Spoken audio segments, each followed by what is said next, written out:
Merci d'être avec nous sur Europe 1. C'est l'heure du journal des médias avec Guillaume Janton. Et à la une ce matin, Pedro Almodovar, président du jury du prochain festival de Cannes. SFR souhaite devenir l'actionnaire majoritaire de BFM TV. Et Marine Le Pen demande au CSA un report du temps de parole en retard de son parti. On commence avec Pedro Almodovar qui sera le président du jury du prochain festival de Cannes. C'est donc lui qui décernera la prochaine Palme d'Or. Le célèbre cinéaste Pedro Almodovar sera le premier espagnol à la tête du festival de Cannes qui se déroulera du 17 au 28 mai prochain. Dans un communiqué, le réalisateur se dit très heureux de fêter le 70e anniversaire du festival tout en reconnaissant avoir le trac.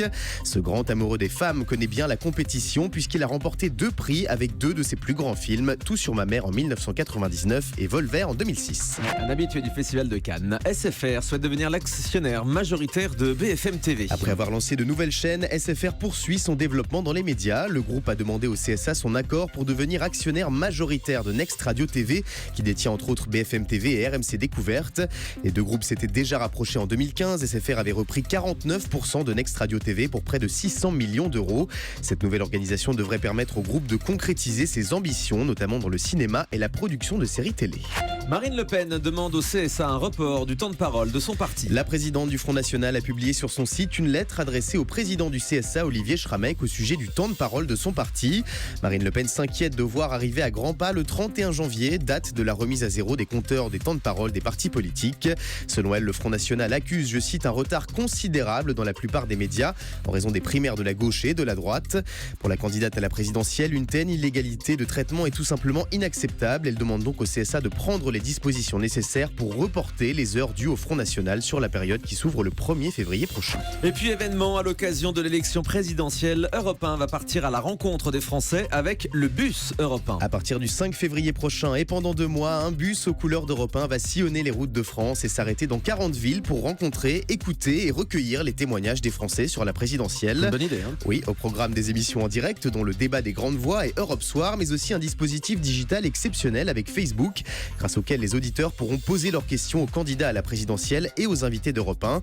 Premier arrêt du bus Europe 1 le 5 février prochain à Lyon. Et puis autre nouveauté sur Europe 1 à partir de dimanche à 10h, l'émission politique Le Grand Rendez-vous sera présentée par Fabien Amias après le départ de Jean-Pierre Elkabbach. On revient sur l'élection de Miss Univers hier avec la mère d'Iris Mittenard qui a réagi à l'élection de sa fille. Dimanche soir, c'est donc une Française qui a été couronnée Miss Univers, une première depuis 64 ans. Cocorico. Avec ce sacre, Iris Mittenard a rendu fier des millions de Français, l'organisation des Miss France et bien sûr ses proches, dont sa maman Laurence Druard, très émue suite à l'élection de sa fille. Écoutez sa réaction au micro du Parisien.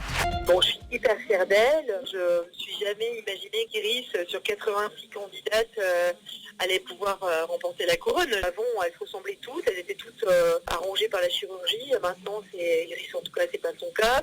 J'ai beaucoup d'admiration pour elle. Franchement, chapeau, quoi. Oh, oui, quelle fierté d'être la maman de la plus jolie fille de l'univers. Carrément, il y avait 86 jeunes filles en compétition, toutes plus belles les unes que les autres. Et c'est donc Iris Mittenard qui a gagné alors qu'elle n'est pas refaite. La plupart des candidates à Miss Univers ont le droit à la chirurgie esthétique, mais pas en France. C'est donc une performance d'autant plus notable. Isabelle Huppert. On va se faire refaire à 24 ans. Ah bah si. Il y en a plein. C'est dingue ça quand même. Vous les connaissez bien d'ailleurs. Bien sûr. Vous avez spécialisé ça Spécialiste. de très près. Isabelle Huppert, qui n'est pas refaite, j'imagine. Bientôt dans une fiction sur Arte. Très rare dans les téléfilms, la comédienne nommée aux Oscars va bientôt faire sa première apparition dans une fiction télé française depuis près de 30 ans. Au mois de mars prochain, Arte diffusera Les Fausses Confidences, un film adapté de la célèbre comédie de Marivaux, tourné sur la scène du théâtre de l'Odéon à Paris. Au casting, on retrouvera donc Isabelle Huppert, mais aussi Louis Garrel. Elles se font refaire quoi essentiellement les jeunes femmes, les seins, Guillaume, vous qui connaissez Le nez, les seins, Mais dites pas, elles se les font lèvres, refaire, c'est pas beau. Elles ont recours à la chirurgie esthétique. Oui, c'est Voilà. vrai, vous avez raison. Elle Voilà. s'est fait refaire. Oh non, non. Et vous, Faire ça. rien, Julie. Bah rien du tout, attendez. Ça tient encore. une beauté naturelle. Bah tiens. D'anciens animateurs d'M6 vont participer aux 30 ans de la chaîne prochainement. Pour son 30e anniversaire, M6 a vu les choses en grand avec une émission exceptionnelle présentée par Karine Lemarchand et Stéphane Plaza, bientôt diffusée en prime time, mais aussi une programmation spéciale dont plusieurs épisodes de scènes de ménage autour des 30 ans d'M6.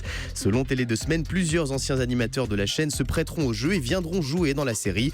Parmi eux, Michael Youn, Laurent Boyer et Ophélie Winfrey. Winter qui feront leur grand retour sur M6 le temps d'une soirée. Allez, on termine avec le chiffre du jour. 850 000, c'est le nombre de vues de la bande-annonce de The Voice saison 6, postée ce week-end sur Facebook. Pour annoncer le retour du télécrochet mi-février, les célèbres coachs se sont téléportés au temps de la Rome antique avec des noms d'époque.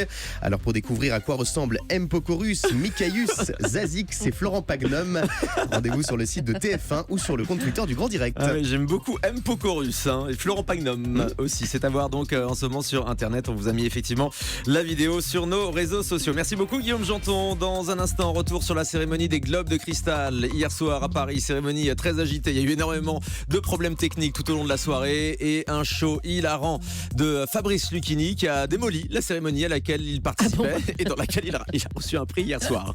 C'est à suivre donc dans le reportage du Grand Direct et également après le télérépondeur sur Europe 1. Restez bien avec nous.